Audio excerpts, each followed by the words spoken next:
Hello, everyone, and welcome to the Industry Talks. The Industry Talks, where we dive into the behind the scenes of the industry and the journeys of those who shape it.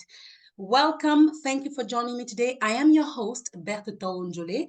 But before we get started, please don't forget to subscribe to my YouTube channel or to follow me on all my socials, and I will give you all the information in the description below so you will not miss any upcoming interviews. And today, without further ado, let me introduce you to the one and only Mr. John F. Levey. Hello, how are you? I'm well, thank you. How are you? I'm good. Thank you so much for joining me. And let's begin. Roll the intro.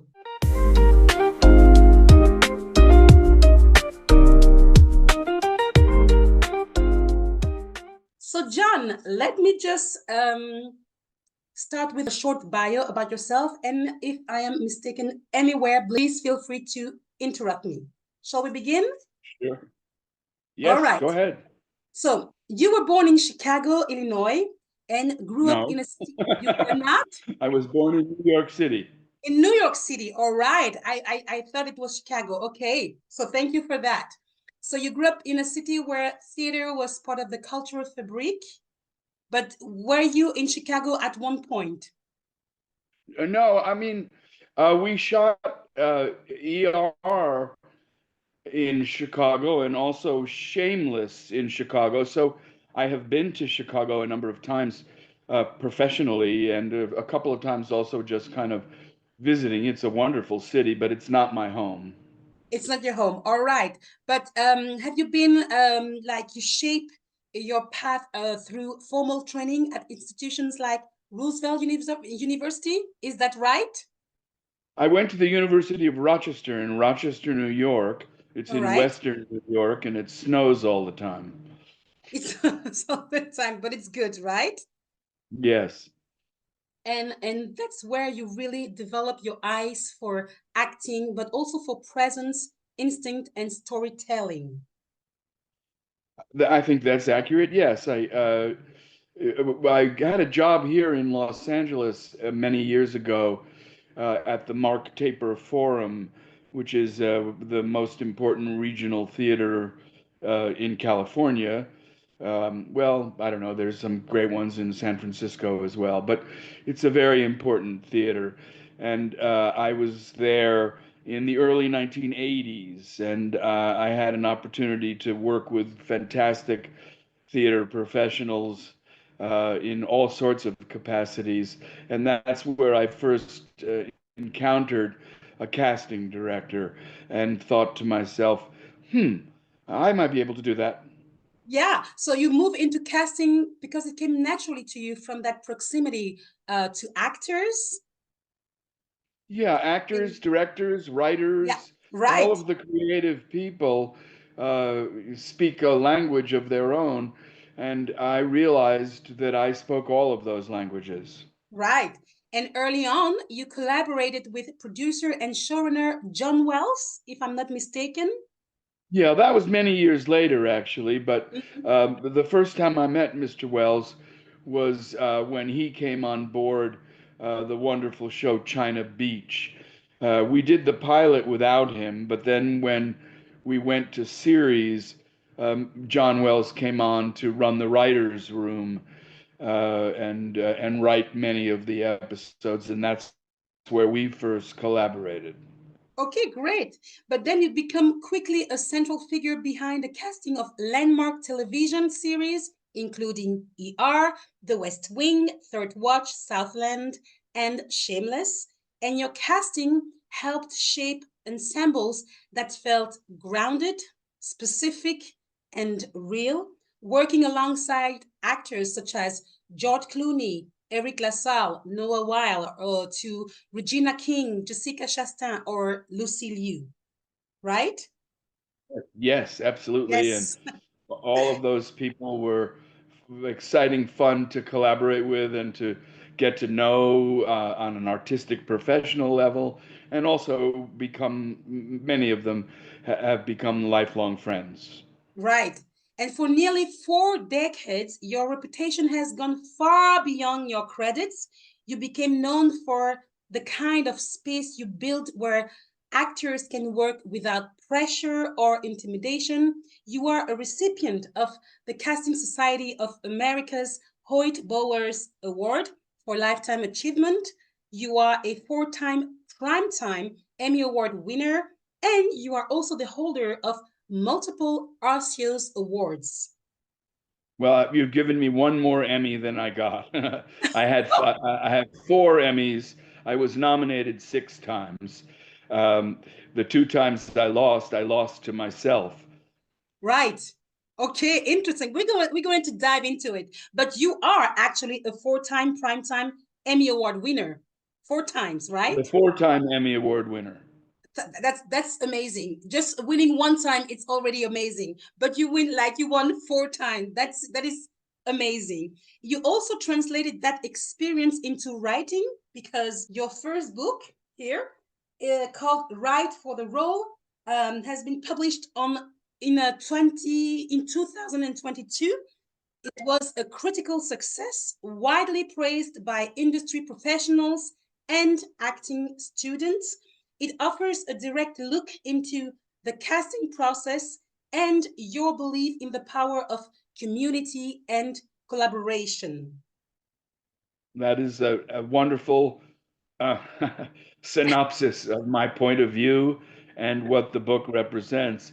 And one Right, of the things that I'm very proud of is that the book has now um, generated an opportunity for me to talk to people like you and to speak at acting classes around the world, and also to create my own podcast, which is also called Right for the Role, right. and it's available on all of the places that you get podcasts. Um, Great. I did a first season last year. Eric LaSalle and Noah Wiley, Shanola Hampton, and Sasha Alexander, Tim Bagley, and the director Dennis Dugan were my guests on the first season. And right now I'm recording episodes for the second season, which will drop in early July. Every Wednesday in July, there'll be a new episode of Right for the Role, the podcast. Great. We are going to talk about all of that because we have sometimes. And after years being the vice president of casting at John Wells Productions, you've returned to your first love, directing in theater. Am I right? I've been doing that, off and on. If somebody gets me in the backyard and Right. gives me a nice glass of red wine and tells me about a play they're interested in, I say yes. Over the years, and recently, I have been involved in directing a new play by a very bright young woman, and we did a reading of it in New York in December when it was cold, and I continue to work on it with her. We're hopeful that eventually we'll get a production. All right. So let's go back in time, my dear John, if you allow me. I want people to know who you really are. So, where are you from, your personal background, origins, and what did you want to do when you were younger, your childhood dream? Well, as I said, I grew up in New York City in a suburban area of the Bronx called Riverdale. My parents were both highly educated professionals. My dad wrote for the New York Times, and my mother was a scientist and a professor. Um, and we had quite an interesting household where there were people of all kinds. At a certain point, I think you must be of African origin. Right? Um, at a certain point, my mother uh, hosted African students who were coming to the United States to go to college, and they lived in our home. This was after my parents were divorced, and my brother was off to college. So it was my mom, me, and a lot of young men from Kenya. Right. Okay. I'm from Cameroon originally. Uh-huh. So yeah. And so my mom introduced me to the theater as a boy. She took me to big musicals, but also to small plays that I was way too young to understand, but still made a big impression on me. And as a little boy, I just wanted to have fun. I didn't have any idea about the future or my professional life or anything like that. I just wanted to be a kid. But the theater kept sticking its nose into my life and being, oddly uh, exciting and different from anything else that I experienced. And then when I got to college, um, I started to pursue being a member of the theater community, and that's when my goals began to take shape. But even then, I was more interested in um, being part of the friend group that I was involved with. And, I went to college in a very volatile time, the 1965 to 1969.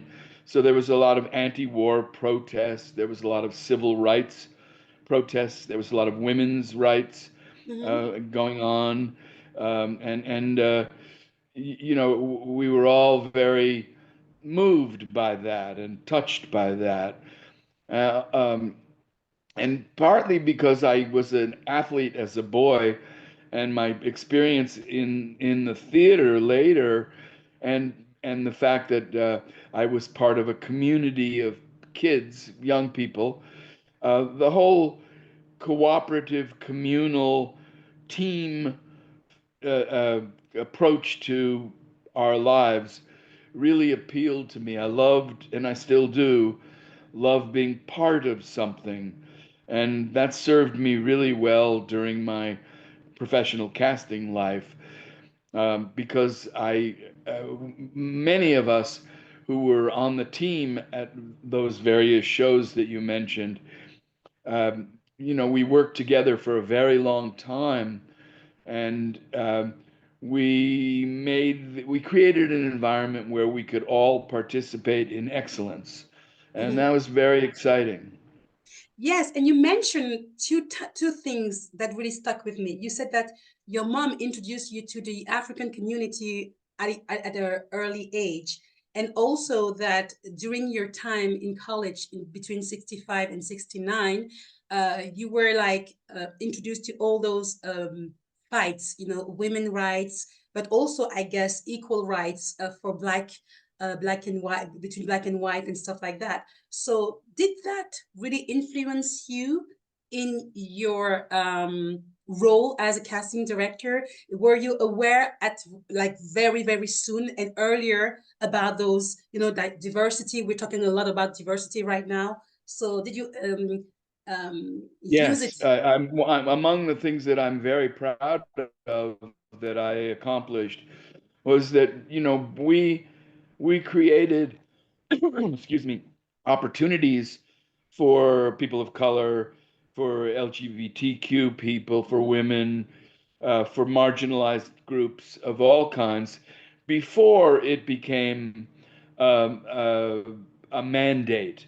Right. Um, but partly that was because the stories we were telling, China Beach, Yeah. the young soldiers were often uh, young black kids from the South of the United States or from the cities of the United States, urban kids, and um, and so the writing created the opportunity for me to uh, um, impact the diversity of the cast. That was also true of ER because it was an inner city hospital, Right. and the people who had health insurance went to their private doctors, and the people who went to the emergency room were people who probably didn't have health insurance or who had very poor health insurance, and they often were were black and brown people. And so the storytelling arenas and my own beliefs and concerns uh, combined to give me the opportunity to cast a lot of people. You know, we had uh, on ER, Eric LaSalle was a black man who was a surgeon. There were Right. nurses who were women of color, men of color. There were LGBTQ members of that cast as well. And, I mean, I think, people sometimes like entertainment to take them out of the real world, Mm-hmm. but they also like entertainment that represents the real world. Right. And I'm happy to have participated less in escapism and more in accurate, truthful depiction of life. Right. Right. And was there a meeting, an encounter that really changed everything for you? Oh God, there were 100. But is there one in Are you? particular? Well, I guess because right now we're posting clips from the first season of my podcast on my Instagram right now, and the one that's up now talks about a meeting that I was invited to in Mr. Wells's office, where John, Michael Crichton, Right. and Steven Spielberg were awarding bonuses, checks, money to Right. people who worked on ER, profit participation. And it certainly changed my life. I was able to um, buy the house across the street from my modest little house in Burbank, California, and have my mother live there for the final 3 years of her life. And can you just take us back to how it all started with ER? How did you get to that particular project? Well, in those days, I had joined, I had worked at Warner Brothers already for many years, but then there was a merger between Warner Brothers and a company called Lorimar Telepictures. And Lorimar was I don't know, you could say the winner of that merger. But a Mm-hmm. few of us moved over to the new company, the writer, producer, creators who moved over. And Sorry, I have to interrupt because it just stopped. It just you freeze a bit. Can you just repeat that, please, for me? um, so there was a time when I had worked at Warner Brothers that there was a merger between two companies, Lorimar Pictures and Warner Brothers Television.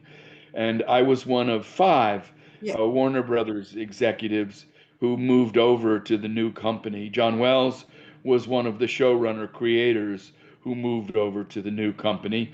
And maybe 6 or 8 months after that merger happened, uh, John was given a script that Michael Crichton had created years earlier, and it was ordered as a pilot for NBC, produced by Warner Brothers, and run by John Wells.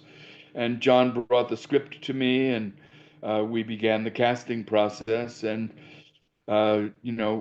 we got so very, very fortunate and did our jobs well to end up with Noah Wiley, George Clooney, Anthony Edwards, Sherry Stringfield, Eric LaSalle, and then Juliana Margulies, who was supposed to die in the pilot but survived because she and George Clooney tested so well Yeah. together as a romantic couple.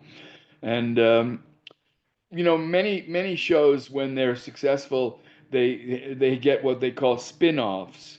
Where the same kind of concept would take place in a different environment. We didn't do that. A lot of people left the show over the 13 years that it was on the air, and we simply recast the project with new people. The ER remained the central star, but Mm-hmm. spectacular actors like Maura Tierney and Mackay Pfeiffer, Alex English, and so many others, Parminder Nagra, and so many others joined the cast as we went forward. Bill Macy and CCH Pounder and Candy Alexander and so Yes. many wonderful, so many wonderful people wanted to be on the show, and the writing was so great, and I was able to corral these people and get them to join us. And I'm curious to have your thoughts on the first time you met with George Clooney, Juliana Margulies, Eric LaSalle. What was your first impression of them? Well, we cast almost all of the pilot of ER, but the part that Eric ended up playing, Dr. Benton, Dr. Peter Benton, was the one we um, were having some trouble with. The studio and the network liked the person we brought to them for approval, but they didn't love them. And Okay. Eric was appearing in a different Warner Brothers television show, but not as an exclusive regular. And finally, I got permission to audition Eric. And when he came over to my office, I found him in the hallway wearing blue scrubs and lying on the floor doing a sort of yoga stretch. And I went out and said, "Well, Eric, please stand up and come into my office. It's time for you to audition." And Eric is a formidable cat. I mean, he's a serious guy, and Mm-hmm. I love that about him. He's not warm and fuzzy, and all that kind of stuff. He's not particularly friendly in some ways, but he has so much authority and so much intelligence and so much integrity that and enough ego to be believable as a surgeon, because Mm-hmm. those men and women are uh, have a reputation for having big egos. Mm-hmm. So he was right for the role, which I can Right. steal because it's the title of my book. And When I first met George, he was working on another television show at Warner Brothers, and I knew him well, and I gave him the script for ER in a brown paper bag like it was a dirty magazine. I snuck it to him in his dressing room on the other show, and George always had a keen sense of what was going to be successful mm-hmm. and where he might fit in. He recognized right away that everything about him was perfect for Dr. Doug Ross. He was right for the role. Again. And he came in and have a meeting with Rod Holcomb, the director, and John Wells, and Barbara Miller, my boss in casting, and me. And George was funny and charming and just the way he is, where men and women, boys and girls all fall in love with him in about 2 seconds, and it lasts forever. Um, when I first met Noah, his manager had been calling me almost every day for Okay. more than a week and saying, "You got to meet this kid, you got to meet this kid." And I was like, "Well, yeah, I'd be happy to, but I'm not bringing him into the producers. I don't know him, so he's got to come in and read for me first." And that's not a penalty, it's an opportunity. And they kept saying, "No, he won't do that. He's got to go in for the director and the producer." And finally, I just got so sick of them. I thought I'd let him come in and it would be 15 minutes of my life. And if he wasn't any good, so what? I'd survive. Okay. And he came in and I met him out in the hallway outside of my office. And he said, "Thank you for the audition, John. I'd like to do the scene that you recommended, but I'd also like to do something else." And I was like, "Oh God, this is terrible." What does he want to do? But he wanted to do a scene which was a physical comedy scene where he, as a young intern, was trying to take blood from the arm of a patient and failing terribly. And so he sat me down in the chair and he wrapped a rubber band around my bicep and he took out a retractable pencil from his pocket and used it as if it was the syringe. And he proceeded to fail to find a vein over and over again and get increasingly upset with himself. And it happened to be the one day that Michael Crichton was in casting. And Michael laughed so hard that he spilled out of the couch onto the floor. And Michael was about 6'9" tall. Oh my God. So when he fell onto the floor, it was a dramatic event. But everybody in the room was laughing. And sometimes I often say to actors, don't have a good idea. But in this instance, Noah had a good idea that Right. was a good idea. So if you're gonna do something brave and borderline foolish, make sure it's a great idea and not just something you feel like doing. Right. And you talk a lot about your experience with those amazing people, but how did you get into casting for the first time? Because you were in the theater, a scene, and then how did you end up being a casting director and meeting all those Well, great people? as I said, when I was at the taper, I met my first casting director colleagues, and when I was directing new plays in readings for the staff to see if anybody wanted to develop those plays, there was me, there was somebody from the literary department, and there was the playwright, and then there was the casting director, and then eventually there were the actors, and I sort of thought I could do that. And then a dear friend of mine from college was working at ABC television, producing and developing and producing movies for television. And so she knew a lot of casting directors, and somebody needed somebody in a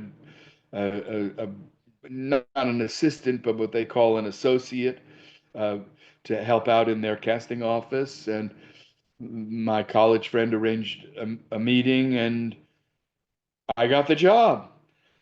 Wow, amazing. So, and how long have you Yeah. been working for Warner before starting working later for Mr. Wells? Well, I went from my first casting job to my second casting job, and my third casting job was at Warner Brothers Television, and that was before China Beach. So it was probably, gosh, I don't know the date, maybe Mm-mm. 19. My daughter would be about four, maybe 1989, something like that. Mm-hmm, mm-hmm, mm-hmm. So Amazing. I worked for Warner Brothers, and when I worked for John, I worked for Warner Brothers too. So it was a long time at the same company or branches of the same tree. And what do you enjoy most about what you do? uh, oh gosh, um, I love people, and I love their stories, and I love their strengths, and I love their weaknesses. I love who they are, who they were, and who they're becoming. And so to have a life of sort Mm. of cooking with people as the ingredients was perfect for me. I loved everything about it. I even got to love doing the financial part of it. Yeah. I was sort of a math whiz as a boy, so that was kind of fun for me. And I loved talking to agents and managers and sometimes arguing with them and being passionate and having their room in my life to be opinionated and passionate about my opinions and to have that be okay. Mm. It's less okay today after all of the political correctness. Uh, we can't say a lot of things to each other that we used to be able to say, and now we have to temper our passion so that we don't hurt anybody's feelings. What do you want Um, to say that we cannot say politically speaking? What do you want to say now? Like you said, it's well, like, I mean, sometimes you might be in a conversation with someone who's trying to convince you that their client is a certain kind of thing, yeah, sexy or funny or dangerous or something, and you've watched their work and you don't believe it. And you might want to say, oh, for God's sake, your client is talented and interesting, but he's not this. And yes. you're being stop being so stubborn and arguing with me about it. I know what I'm talking about, and so move on. And you can't do that anymore. Okay. So what's the best way to say to someone that your client it doesn't suck, but he's like not the right, he's not right Yeah, for the role. I think you just have to be kind of calm and say, well, thank you for your passion about this, and I'm Yes. certainly going to consider it. But in the long run, it's my decision, Yeah. not yours. And so I hope you'll be okay with whatever decision we come to. I was wondering, do you think that a casting director has something to say at the end? I know that at the end is the producer or the network or the director, but do you think that you can have some power, in the Well, I mean, decision making? I think actors give too much power to casting directors, and I think actors ought to take that power for themselves. But I had a long relationship with a group of collaborative creative artists. And so I wouldn't call it power, but I would call it influence. Yes. My opinion was part of the equation of decision making. But ultimately we all knew that it's a democracy up to a point, and then it's an autocracy, and the leader gets the final word, and Mhm. everybody has to accept that. And it's easy to accept when you work with somebody like John Wells because he has great taste and he knows how to include everybody in the process and then weigh the various opinions and then come to the decision that he thinks is right. Right. And how can you tell that an actor is going to be big? Can you tell that like the first time you see someone or the energy he brings or she brings? How can you tell? It's a combination of so many different things that I would never say that that I automatically know for sure and that I'm always right. But it's a combination of um, confidence, um, creativity, bravery, and good looks, Mm, and appealing qualities of very intelligence, all of those things that make up, when you meet a new person, you kind of sometimes you think, oh well, this person's kind of boring, or right. this person's, yeah, but he was smart, but I don't want to be his girlfriend. And sometimes you think, whoa, and casting. I've often jokingly said casting is falling in love and then Right. behaving yourself. True. True. 100%. And you also have multiple roles. Tell us about them because you're not only a casting director. Well, as you pointed out, I've directed in the theater and continue to do that. I think one of my favorite roles is as a father. I have two wonderful children, grown children. My son is a post-production executive Mhm. in the movie world, and my daughter works at a community college and recently gave birth to my first and only grandchild. Congratulations. Thank you. It's a delight and a thrill. Yeah, I guess. Yeah. So that and I've been in a long-term relationship with a woman who I met at Warner Brothers Television, and that's a role that I value and care about.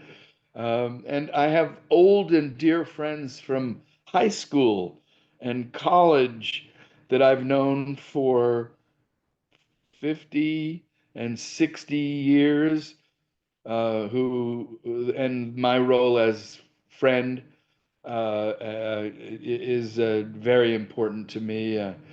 I'm in touch with lots of them often. I love that because you don't you speak you speak about yourself, about what is really dear to your heart, and you're not speaking about what you do in life. I love the fact that you're mentioning your father, your friend, your a partner. And usually when you asking people that, they will go to, I'm a screenwriter, I'm an actor, and you don't define yourself only by being just a casting director or a Not at theater all. director. I love that. Yeah, if I could figure out how to change my Instagram where it says who you are, it says casting director and author. I wish I could go back in there and say father, grandfather. I think you still can do that. I think in the settings you still can do that. Yeah, We except can figure it not out not if you later. don't know how to do it. We can figure it out later if you want. Can you tell me about a moment of vulnerability or a significant failure that you faced, and what you learned from it? Huh. Um, wow. Well, towards the end of the active period of my casting life, a very old friend and longtime um, a collaborator asked me to take over the casting on a show that he was the one of the executive producers of. I really didn't want to. We were busy with Animal Kingdom and Shameless, and I didn't really love the show. Particularly, it was in a political arena that didn't move me. Mm-hmm. But he kept pushing and pushing and pushing, and I thought, well, out of loyalty and friendship, um, I'll say yes. And then after 2 seasons, without giving me any meaningful explanation, he replaced us with another casting office. And that's the only time I've ever been removed, fired, replaced. And it was very hurtful. Um, uh, and especially because I did it out of loyalty, and it wasn't something that spoke to me. I probably should have listened to my heart and said no, thank you. And I learned the sad lesson that sometimes loyalty only goes in one direction, Mm. and that you may have loyalty towards somebody who doesn't have it towards you. And do you think that loyalty applies also in work, like not only on a personal level, but being loyal to someone in this small world, which is the entertainment business? Yeah, well, I mean. This was a kind of friendship. I'd been in his home and he'd been in mine. Um, we'd had dinners together and, lunches and all of that. So it was a personal relationship. I knew his children. He had met mine. Um, uh, uh, and it was a professional relationship. When he Mm, moved in to become a director, his first casting experiences were in my office.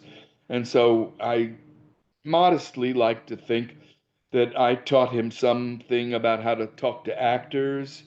And he came from a background of editing and post production, and so he was, I think, that was his orientation. And so communicating directly with actors about how to build a scene was maybe something he was less experienced with. And mhm. I like to think that I contributed to his creativity. He developed into a fantastic director, um, but not a fantastic friend. Unfortunately, I'm sorry to hear that. I'm sorry for you. And which values guide you in your work and life? Which values do what? Guide you in your work and Guide life. me. Well, directness bordering on bluntness is a value of mine. Authenticity, Mm, honesty, mm, and treating people with respect. is so very important. Um, but also being guided by your passion and your instincts. Learning to trust your instincts is a glorious thing and something that we all battle with it because you have doubt and Mm-hmm. fear and all of that. But after, years and years of doing something and being told that you do it well, um, you develop confidence and you develop that confidence gives you permission to trust your instincts. That's a very important moment in your life. Mm-hmm. And how did you handle periods of doubt or pressure in your life, in your work? People use the word pressure and stress and all that, and I tend to think of it as opportunity. Mm-hmm. Um, I mean, it is pressure. There is pressure. There's a lot of people's hopes and dreams involved. There's a lot of money involved. And so, but again, after all those decades of doing it and doing it well and getting rewarded for getting respect for having done it Yeah. well, Mm-hmm. um, I don't really fold under that pressure. My own personal doubts creep in, but that's mostly, uh, you know, uh, when I'm having a sleepless night and lying in my bed thinking, I've forgotten everything I once knew. Geez, oh Pete, I don't know.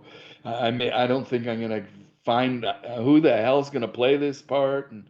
But then when I get to the office the next morning and I start doing one task at a time, I get closer and closer to the solution, and I feel that, and that brings me confidence, and I think that confidence breeds more confidence, and I have confidence in myself and in people who I work with, and in the people who I work for. And so eventually, it never happened that the director said action and there was Mm-hmm. no one there. Yeah. So, so that gives me confidence as well. Let's talk about this right for the role because I read it quite some times ago, and I want to dive into it. Why? How do you come with this idea of writing that book specifically? Well, thank you, and I appreciate your having read it. And you said it came out in 2022. That's 4 years, and it's still selling. Not the way it was at the beginning, but it's still selling, and it's available on Amazon. Right. I don't know too much about its availability in Europe, Oh, it but is. I found it in Europe, so it is available on Amazon.be or Amazon France. You can find it. No worries. uh-huh, good. And it's also available on my website for uh, an autographed copy that I'll mail to you. If you're in Europe, I'll have to find out what the postage is, so I'd have to Okay. adjust the price a little bit. But Okay, I need that.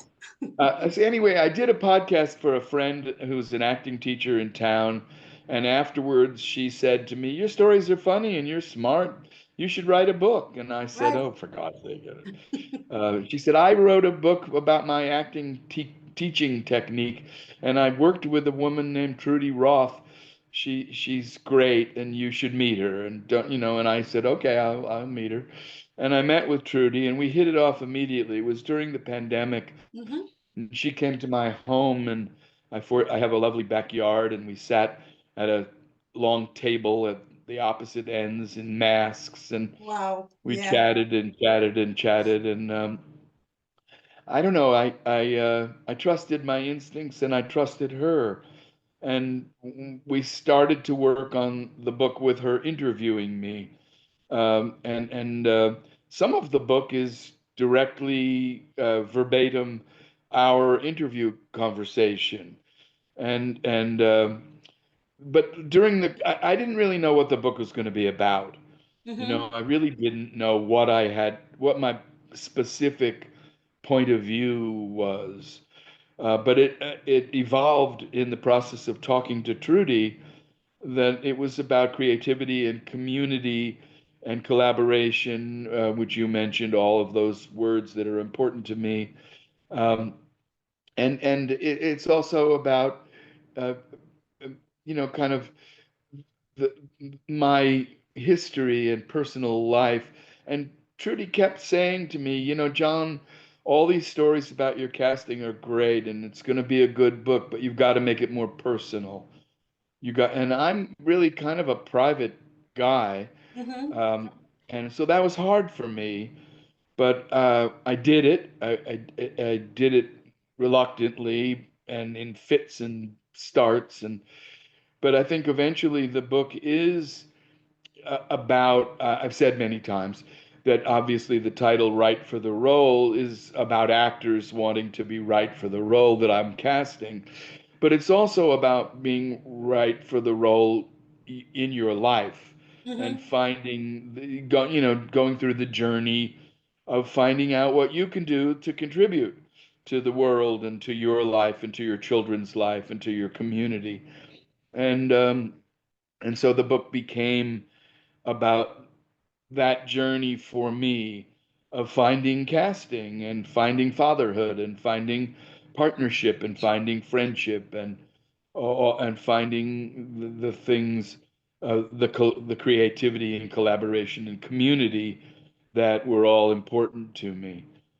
So the book, one of the earliest people who read the book was my ex-wife, the mother of my children, who's a friend of mine, and she read it and said, "Oh, John, you had such a great career and you've done so well, and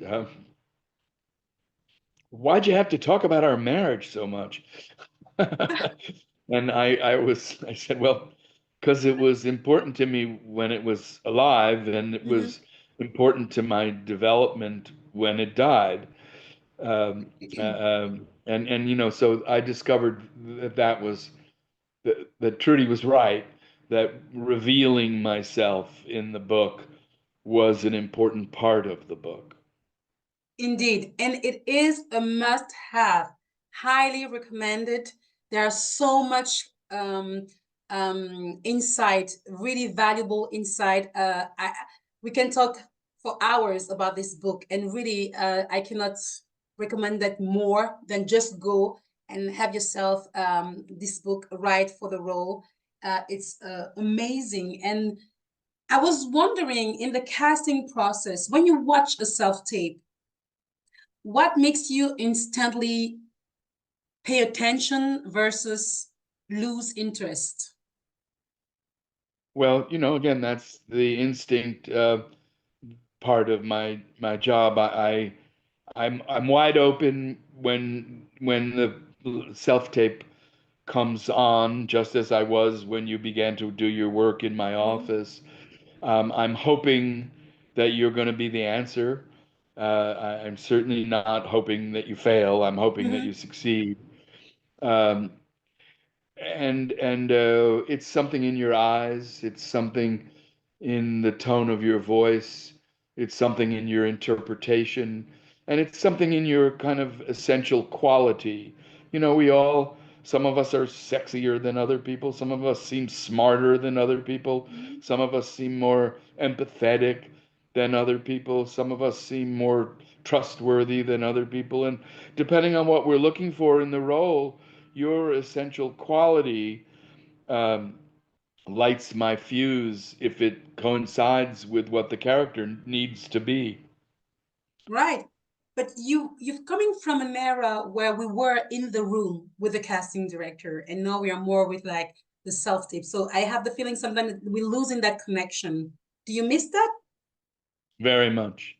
I mean, I think there are young casting directors who've grown up in the self-taping era who love it because it's fast and efficient, and we can all do it. Of course. If you're good at it, you can be good at it remotely.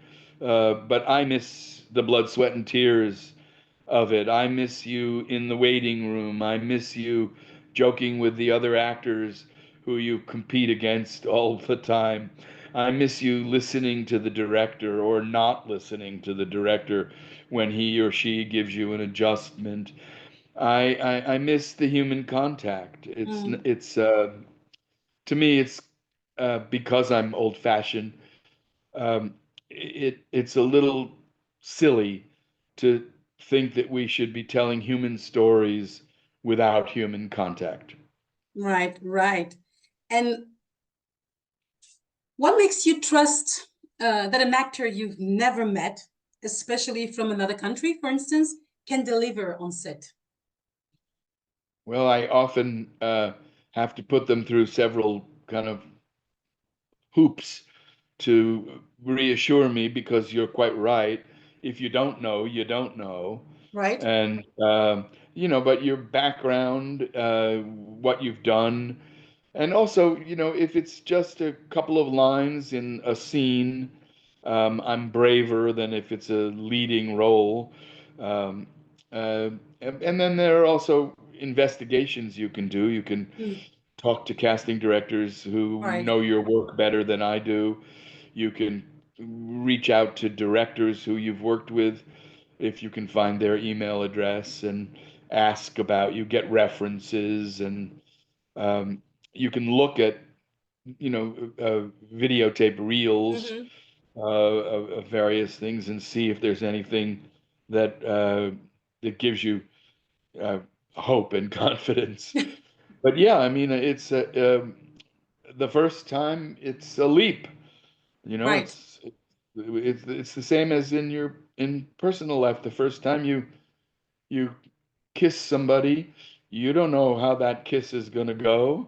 right, It might go great, and it might be awful. right. Uh, and it's the same with the first time you interact in the creativity of casting. And did you take that leap of faith with actors not coming from United States, for instance? Have you ever worked with actors coming from other countries? Sure. Um, Well, I mentioned her earlier, Parminder Nagra. John Wells had seen her in Bend It Like Beckham, the soccer right. movie, Mm-hmm. and she's a British actress from with Indian background. Um, and when she came to the United States, John heard that she was in the United States and asked me to arrange a meeting in his office with her. And he basically offered her the role in the interview. He was so impressed with her and he had loved the film so much. Also, when Clooney left ER, we cast a European actor to play Dr. Kovac. Yeah, And again, that was a leap of faith. We didn't really know too much about him. But again, an executive in John's company had seen him in a film and thought he was very exciting and charismatic. He's a great looking guy. it is. Um, and both of those situations worked out well. We did a pilot that didn't end up going to series, and John had been in Britain directing a film. Uh, uh, uh, um, was called Burnt. I've forgotten what it was called now, but it was a movie about a chef. And while he was in London, he heard about and saw in a small budget independent feature film with this young British actress. And when we had this pilot going, he brought her to my attention, and we had her do a self tape in London, and then she came to the States, and we pretty much tortured her. And um, eventually, despite the fact that the network didn't like her, she got the job, but they never liked her, and her name was Florence Pugh. No way. Way. That's amazing. Yeah. I love that story. Wow, wow, wow. I guess they regret it now.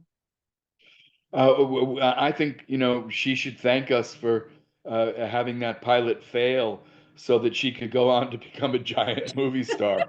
Because if it had Right. succeeded and been on the air for 3 or 4 years, all of those other wonderful opportunities wouldn't have happened. Right, that's true. That's true. And when it comes actually to accents and cultural specificity, what level is truly expected for international actors? I'm not sure I understand the question. When it comes to accent and Oh, cultural accent. specific, yeah, and cultural Yeah. specificity. Well, I mean, I think, if the role, we cast a man from Africa in ER, um, and he had his accent, and that was fine. Right, Um, uh, you know, Again, if the role is written in a way or can be adapted to accommodate your uniqueness, then it's fine. right. Uh, if you're gonna try to, I always used to tease the boys from Australia, who I said, well, when you can pick up an American woman in your American accent, then it's good enough to be on television. Okay. Because you can pick up almost any American woman in your Australian accent.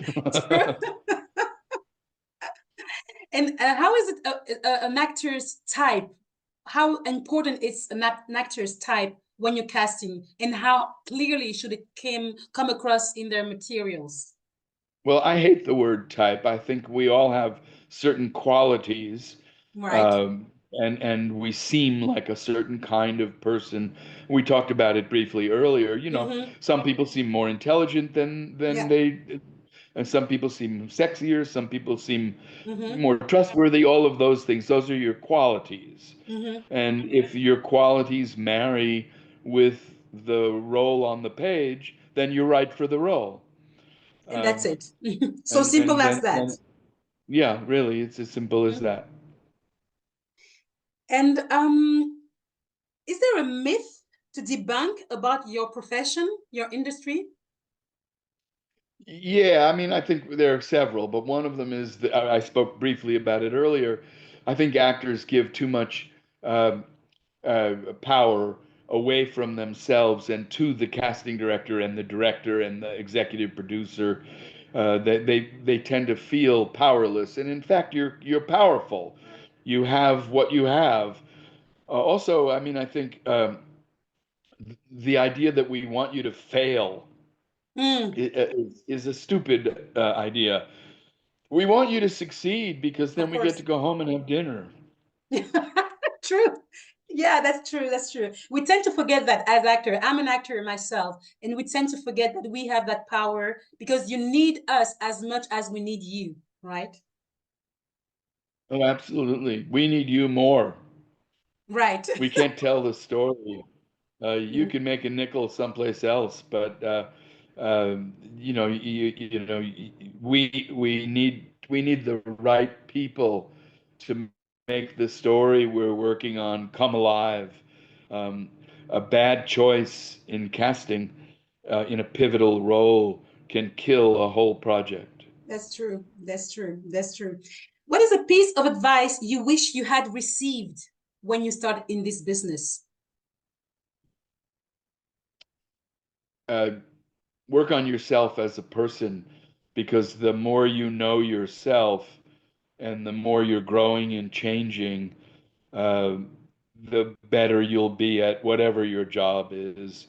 And stretch your life. If I grew up on my grandmother's food, I'd like to eat your grandmother's food so that I could find out something about what it tastes like to be an African living in Belgium. Right, Belgium. I was in Belgium. My daughter lived in not Amsterdam, but the college city in that country. What's it called? I've forgotten. Rotterdam No, in the Netherlands or in Belgium? Because the no, Netherlands in, and Belgium are two in different the countries. Netherlands.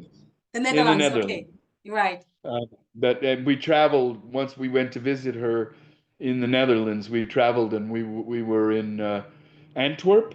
Right. That is in Belgium. See? Yeah, Belgium, Antwerp is not far from the Netherlands, actually. Yeah. yeah. Yeah, I'm not living far from Antwerp, actually. Uh-huh. So that's it. And what is a piece of advice you will give to someone starting out today? Oh, it's the same as the one I wish I had gotten. Yeah. Be on a journey of self-discovery. Find out who you are so you can find out what roles you're right for, both in terms of acting roles, but in roles in life. Explore your opportunities to find out different things about the world, broaden your horizons, be brave, go places you don't normally go. I jokingly always say, if you're like me and you love baseball, go to the opera. Good advice. Thank you. A facet or talent people don't know about you. I'm a good cook. You are? What is your best cook advice? Oh, Recipe? I do a very good slow roasted pork shoulder. And some people traditionally use French white wine but I use Japanese sake as the moisturizer, and also a bunch of vegetables that are cooking underneath the pork in the sake that I baste the pork shoulder with. Okay, I will have to test that one day. Who knows? Okay, are you ready for our quick game, Fast and Curious? Ready? Sure. All right.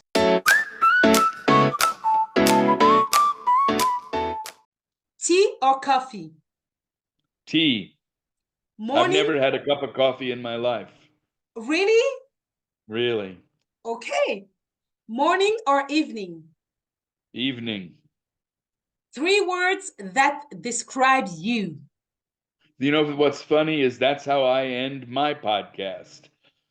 Because my mother, when I was a little boy, she used to say, "Johnny, say three words to tell me who you are." Right. And back in the day, I used to say, "I'm Johnny, I'm me, and I'm a boy." Uh, Now I think I would say, um, "I'm collaborative, I'm intuitive, and I hope I'm kind." I think you're kind. Trust me, I think you're kind. I could And be, I could be a bastard too. yeah, can we all be a bit of bastard, a bit of kind? I think we all have that in us. A Yes. place that brings you back to yourself. Oh, I love Hawaii and the beach on Hanalei Bay, Okay. but What also my back porch at my house here. is also good? One essential you always carry with you. Uh, the memory of myself as a little boy. Really nice. Your current cultural recommendation. It can be a book, a film, a show, music, whatever. Oh, I just finished reading a bunch of short stories by the Irish writer Toybin, I think is how you say his name. He wrote uh, two books, one of which became a film, two novels. One was called Brooklyn, that was the first one, and the other one was called Long Island, and it was about an Irish immigrant girl. Shori's Ronan, I think is how you say her name, played the part in the movie. I loved this book, but I'm an avid reader. I read the way other people watch television and movies. Yes, I read novels, fiction. good to know. A quote or a mantra that guides you. Wow. There's a guy here in Los Angeles who's a Jesuit priest named Father Greg Boyle, and he runs a an opportunity for formerly incarcerated young men and women to find themselves and get on a journey of self-discovery and trust of themselves. It's called Homeboys Inc. And I've read some of his books, and he is an inspiration, which is ironic that a Jesuit priest would be the inspiration for an agnostic, culturally Jewish man. Okay. And do you have a specific quote or mantra?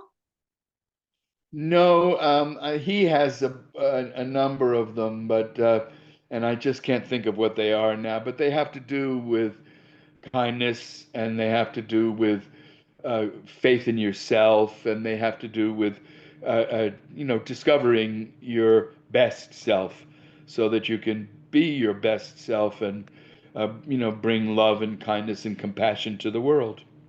Wow. On these beautiful notes, my last question.